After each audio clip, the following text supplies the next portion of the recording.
پیش خدمت ہے حمید فریدی سیریز کی یہ داستان لاشوں کا آبشار پارٹ 5۔ اسے دیکھو، دوسرے آدمی نے حبشی سے کہا اور لڑکی کا ہاتھ پکڑ کے کمرے سے نکل گیا۔ راہداری میں رک کے وہ دونوں شاید یہ اندازہ لگانے لگے کہ آواز آخر کس کمرے سے آئی تھی۔ پھر وہ ایک کمرے میں گھسے۔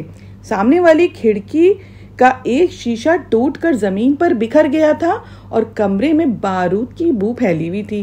مرد کی نظر سامنے والی میز پر پڑی جس پر ایک بوتل رکھی تھی۔ وہ جھپٹ کے اس کے قریب آیا۔ بوتل کے نیچے کاغذ کا ٹکڑا تھا جس پر تحریر تھا۔ وہ اسے اٹھا کے پڑھ رہے تھے۔ کیا ہے؟ لڑکی اس کے قریب پہنچ کے بولی تھی، مسٹر کیو۔ اس نے سرگوشی کی۔ لڑکی کھڑکی کی طرف بڑھنے لگی لیکن اس نے اس کا ہاتھ پکڑ لیا۔ اس کی سزا موت ہے، وہ سہمی آواز میں بولی تھی۔ مسٹر کیو کو دیکھنے کی خواہش جرم ہے۔ ہاں، جیسے تو میں جانتی نہیں، لڑکی بڑے ناز و انداز سے لچک کے بولی تھی۔ نہیں، تم نہیں جانتی ہو۔ تم مسٹر کیو ہو؟ لڑکی نے سنجیدگی سے پوچھا تھا۔ مرد نے ایک زوردار قہقہہ لگایا اور لڑکی کا ہاتھ پکڑے ہوئے پھر اسی کمرے میں آیا جہاں حمید کو چھوڑ کے گیا تھا۔ اس کے ہاتھ میں ایک بوتل تھی جس میں کوئی سیال سی شے بھری ہوئی تھی۔ یہاں حمید اور حبشی دونوں ہی تھک کر بیٹھ گئے تھے۔ اسے مضبوطی سے پکڑ لو، اس نے حبشی سے کہا اور حمید سمجھ گیا کہ بھائی اب اس کا میک اپ گیا۔ اور جب اس کے چہرے سے سارے پلاسٹک کے ٹکڑے اتر گئے تو لڑکی چیخ پڑی، ارے یہ تو تم ہو امرود بخت۔ حبشی اسے چھوڑ کے الگ ہٹ گیا اور حمید وہ تن کے کھڑا ہو گیا۔ ہاں، میں سارجنٹ حمید اور اب میں واپس جا رہا ہوں۔ حمید دروازے کی طرف مڑا لیکن حبشی جھپٹ کے بیچ میں آ گیا۔ اس کا کیا مطلب ہے؟ حمید لڑکی کے ساتھی کی طرف مڑ کر بولا تھا۔ انسپیکٹر فریدی کہاں ہے؟ میں نہیں جانتا لیکن تمہیں پچھتانا پڑے گا۔ حمید نے اپنا اوپری ہونٹ بھینچ کر کہا، پاگل خانے کیوں گئے تھے تم؟ تم ہو کون؟ حمید بگڑ کے بولا۔ مرد نے پھر حبشی کی طرف دیکھا اور اس نے حمید کو پکڑ لیا۔ حمید نے کوئی بھی اعتراض نہ کیا کیونکہ وہ جانتا تھا کہ ہاتھ پیر مارنے کا انجام کچھ بھی نہ ہوگا۔ فریدی کہاں ہے؟ مرد آگے بڑھا اور حمید کے منہ پہ ایک تھپڑ مار دیا۔ حمید حتی الامکان کوشش کر رہا تھا کہ پرسکون رہے۔ تم جانتے ہو کہ میں اتنی آسانی سے تمہارے ساتھ کیوں چلا آیا؟ وہ حیرت سے حمید کو دیکھنے لگا۔ شاید اسے اندازہ نہیں تھا کہ حمید اتنا پرسکون رہے گا۔ میں جانتا تھا کہ تم ڈائریکٹر ناگر ہو۔ پھر میں سوچ رہا تھا ممکن اس طرح کنول سے پھر ملاقات ہو جائے۔ وہ مسکرا کے بولا۔ کنول نچلا ہونٹ دانتوں میں دبائے کھڑی تھی۔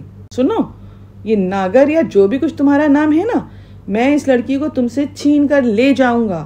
حمید نے پھر کہا، فریدی کہاں ہے؟ ناگر گرجا۔ کنول، میں وہ دلچسپ رات ابھی تک نہیں بھولا ہوں۔ یہ دلچسپ رات جو بات کر رہا ہے حمید، وہ پارٹ 1 ہے، ضرور سنیے گا، بہت مزہ آئے گا۔ حمید نے ناگر کی سنی انسنی کر کے بڑے پیار بھرے لہجے میں جواب دیا۔ اس بار ناگر نے بھرپور ہاتھ حمید کے منہ پر مارا اور حمید وہ تو شاید واقعی اس وقت کمال کر رہا تھا۔ ارے میں پتھر ہوں میرے دوست، اس نے قہقہہ لگایا۔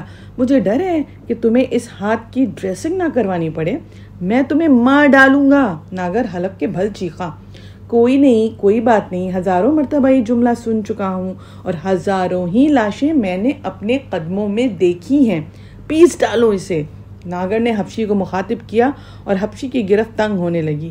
حمید کو اپنی ہڈیاں کڑکڑاتی سی محسوس ہو رہی تھی۔ تبھی اس نے بڑبڑانا شروع کر دیا، کنول، میں تمہیں اس جن کے قبضے سے نکال کر لے جاؤں گا۔ بیمہ کمپنی کا ایجنٹ مل گیا ہے۔ Shut up! کنول نے اسے ڈانٹا، پھر اپنے ساتھی سے کہنے لگی، ارے اس سے کیا فائدہ ہے؟ تم غصے میں حکم کی تعمیل نہیں کر رہے ہو، مار ڈالنے کا حکم نہیں تھا۔ دفتن اسے معلوم ایسا لگا کہ جیسے ناگر کو ہوش آ گیا ہو۔ ہاں ہاں، چھوڑو اسے، اس نے تالوت سے کہا تھا۔ حمید ایک دم صوفے پر جم کے پھر بیٹھ گیا۔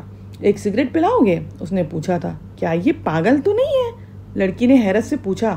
نہیں، ناگر کے لہجے میں سختی تھی۔ حمید ہنسنے لگا اور کنول اسے حیرت سے دیکھ رہی تھی۔ کیا تمہیں معلوم نہیں کہ تم قتل بھی کیے جا سکتے ہو؟ تمہارے لیے میں 10 بار قتل ہونا منظور کروں گا، حمید نے انتہائی سنجیدگی سے کہا۔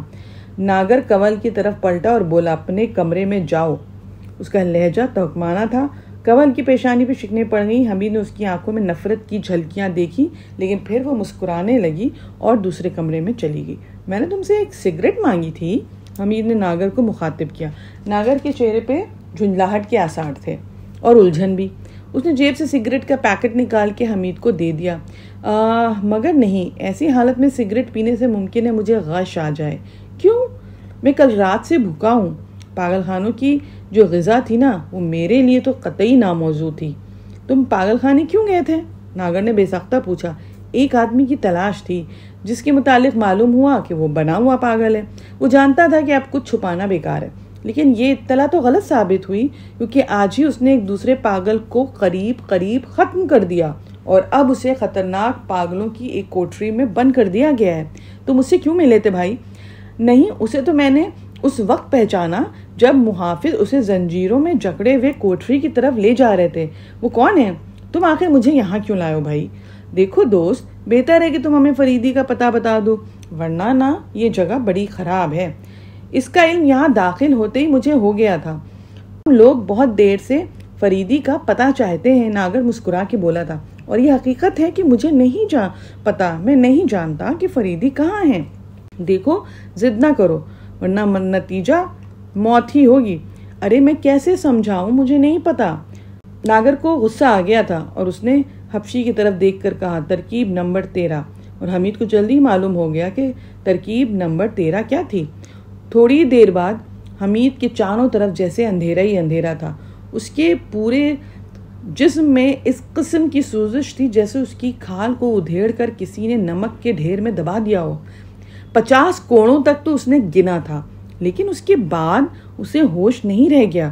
وہ سوچ رہا تھا اچھا ہی ہوا اسے فریدی کا پتہ نہیں معلوم، پروگرام نہیں معلوم، ورنہ وہ اذیت سے بچنے کے لیے کچھ نہ کچھ تو بتا ہی دیتا۔ ویسے اسے فریدی کے اوپر بھی غصہ آ رہا تھا۔ اچانک تیز قسم کی روشنی کا بڑا سا دھبا پشت کی طرف سے رینگ آیا اور کسی کے قدموں کی آواز آئی۔ یہ کنول تھی اور وہ اب پہلے کی طرح تر و تازہ نہیں دکھ رہی تھی۔ حمید نے آنکھیں کھولی اور تکلیف کی شدت سے اپنا نچلا ہونٹ دانتوں میں دبایا۔ ارے تم بتا کیوں نہیں دیتے ہو؟ کنول نے سرگوشی کی۔ میں نہیں جانتا، کیا بتاؤں؟ حمید نے نحیف لہجے میں کہا۔ یہ لوگ تمہیں مار ڈالیں گے۔ کون لوگ؟ میں تمہارے لیے کیا کروں؟ حمید نے قہقہا لگایا۔ تم کیا کرو؟ تم وہی کوڑا اٹھا لاؤ اور تم بھی شروع ہو جاؤ۔ نے اپنے دانت اتنی سختی سے بھینچے کہ جبڑوں کا گوشت ابھر آیا، جیسے شاید وہ اپنے آنسو بھی روک رہی تھی۔ تم کل رات سے بھوکے ہو نا؟ یاد آیا، ہاں ہوں تو۔ ویسے تم مجھے کوئی خواب آور گولیاں نہیں دے سکتی جیسے اس رات دی تھی؟ اب لڑکی سچ مچ رو پڑی تھی۔ تھوڑی دیر میں وہ بار بار دروازے کی طرف بھی دیکھتی تھی۔ کہیں دور بھاری قدموں کی آواز سنائی دے رہی تھی جو کہ پاس آتی جا رہی تھی۔ پھر حبشی اپنے ہاتھوں میں بڑا سا پیالہ اٹھائے ہوئے نظر آیا۔ اسے دیکھتے ہی کنول حمید سے بلند آواز میں بولی، میں کہتی ہوں تمہیں بتانا ہی پڑے گا ورنہ سسکا کے مار ڈالے جاؤ گے۔ میں نہیں جانتا۔ حبشی نے پیالہ کنول کے قریب رکھا اور چلا گیا۔ کنول نے چمچے سے حمید کے منہ میں جو مشروب تھا وہ ٹپکانا شروع کیا۔ میں تمہیں اس جن کے قبضے سے، حمید رک کے بولا، ضرور رہائی دلاؤں گا۔ چپ کرو، مجھے یقین ہے، میں جانتا ہوں، اور اس میں بھی کوئی چال ہے جو تم مجھے اس طرح سے مشروب پلا رہی ہو۔ میں نہیں سمجھی، تم ہمدردی جتا کے مجھ سے معلوم کرنا چاہتی ہو؟ کنول نے انکار میں سر ہلایا تھا۔ تم نے اس رات مجھے بیوقوف کیوں بنایا تھا؟ نہیں بتا سکتی، لیکن تم کس طرح یہاں سے نکل جاتے تو اچھا ہی تھا۔ کیوں؟ یوں ہی، مسٹر کیو کا خوف، حمید نے کہا، اور کنول اچھل پڑی۔ اچانک سے وہ بہت زیادہ خوفزدہ ہو گئی تھی۔ تم خاموش رہو، وہ ادھر ادھر دیکھنے لگی۔ تمہیں کیسے پتا؟ کیا تم نے اسے دیکھا ہے؟ نہیں، اسے کسی نے نہیں دیکھا۔ تم اس کے پھندے میں کیسے آپ پھنسی تھی؟ یہ سب مت پوچھو۔ آخر یہ ناگر کون ہے بھائی؟ یہاں سے نکلنے کی سوچو۔ تمہارا نام کنول ہے یا کچھ اور؟ ارے یہی نام ہے بھائی، تم اتنے مطمئن کیوں ہو؟ میں ہر حال میں مطمئن رہتا ہوں، اب تو تم مجھے جن معلوم ہوتے ہو۔ کنول نے پیالے کی طرف اشارہ کیا۔ چوٹوں کی تکلیف معمولی تو نہیں تھی اور حمید یہ ظاہر بھی نہیں کرنا چاہتا تھا کہ وہ خوف زدہ ہے۔ تم بہت اچھی ہو، حمید اس کے ہاتھ پہ ہاتھ رکھتا ہوا پیار سے بولا تھا۔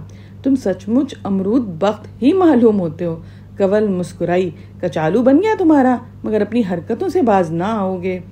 ہائے، اس وقت کچالو کا نام سن کے جیسے منہ میں پانی بھر آیا۔ کنول مسکرا کے رہ گئی اور پھر اس کا سر پھر بوجھل ہوتا چلا جا رہا تھا۔ پیالہ ختم کرنے سے پہلے ہی اس نے ہاتھ بڑھا کے روک دیا اور اس نے آنکھیں بند کر کے کہا، شکریہ، میرے لیے یہی بہتر تھا۔ آج کی خواب آور جو گولیاں ہیں نا، زیادہ فائدہ مند ثابت ہوں گی۔ اور پھر وہ سو گیا۔ تھوڑی دیر کے بعد کنول وہاں سے نکل کے راہداری میں آ گئی اور اچانک کسی سے ٹکرا بھی گئی۔ پیالہ اس کے ہاتھ سے گر کر ٹوٹ گیا۔ یہ ناگر تھا اور بری طرح بدحواس نظر آ رہا تھا۔ پولیس! تالوت کہاں ہے؟ باورچی خانے میں ہے، چلو چلو چلو! پولیس نے گھیرا ڈال دیا ہے۔ باورچی خانے سے انہوں نے تالوت کو لیا اور ایک تاریک راہداری میں گھستے چلے گئے۔ تھوڑی دیر میں پوری عمارت پولیس کے بھاری قدموں کی آوازوں سے گونج رہی تھی۔ گوشہ گوشہ چھان مارا گیا، لیکن حمید کے علاوہ وہاں کوئی نہ ملا۔ حمید گہری نیند میں سو رہا تھا۔ پولیس والوں نے اسے کوٹری سے نکال کے ڈرائنگ روم کے ایک صوفے پہ ڈال دیا تھا۔ یہاں پہ کوتوالی انچارج جگدیش تھا اور 2 سب انسپیکٹر بھی تھے۔ وہ تلاشی لے کے جب پلٹے تو ان کے پیروں تلے سے جیسے زمین نکل گئی، کیونکہ ڈرائنگ روم خالی تھا اور حمید غائب۔ وہ دیوانوں کی طرح حمید کو ڈھونڈتے پھرے، لیکن جیسے لگ رہا تھا حمید کو زمین نگل گئی ہو۔ ویسے حمید کو یقین تھا کہ اس کی نیند خود بخود نہیں ٹوٹی، کیونکہ آنکھ کھلتی اسے اپنے منہ میں کسی کڑوی یا کسیلی چیز کا مزہ محسوس ہوا اور ایک خاص قسم کی بو اس کے ذہن میں گونجی تھی۔ وہ کراہ کر اٹھ بیٹھا۔ بستر بہت ہی نرم اور پرتکلف اور ملائم تکیوں سے ویسی ہی خوشبو آ رہی تھی جیسے وہ اپنے تکیے کے لیے استعمال کرتا تھا۔ کمرہ بھی ویسا ہی تھا جس کے فرش پہ چت لیٹے لیٹے اس نے کنول کے ہاتھ سے وہ مشروب پیا تھا۔ اس کی نظریں کھلی ہوئی کھڑکی کے باہر تک گئیں۔ چاندنی چٹکی ہوئی تھی، لیکن یہ کیا؟ چاندنی کی کرنیں زمین پہ مچلتی ہوئی محسوس ہو رہی تھیں۔ اسے سمجھ میں نہیں آ رہا تھا کہ یہ کیا ہے، اور پھر وہ اچانک کھڑا ہو گیا، جھپٹ کے کھڑکی کے قریب پہنچا، لیکن دوسرے لمحے اس کا دل چاہا اپنے منہ پہ تھپڑ مار لے۔ چاند کی کرنیں زمین پہ نہیں بلکہ دریا کی لہروں پہ مچل رہی تھیں۔ کھڑکی سے تقریباً 10-12 فیٹ نیچے دریا بہہ رہا تھا۔ داہنی طرف اسے پل بھی نظر آیا تھا اور کسٹم ہاؤس کی عمارت کو پہچان گیا۔ شاید وہ اسی عمارت کے کسی کوارٹر میں تھا۔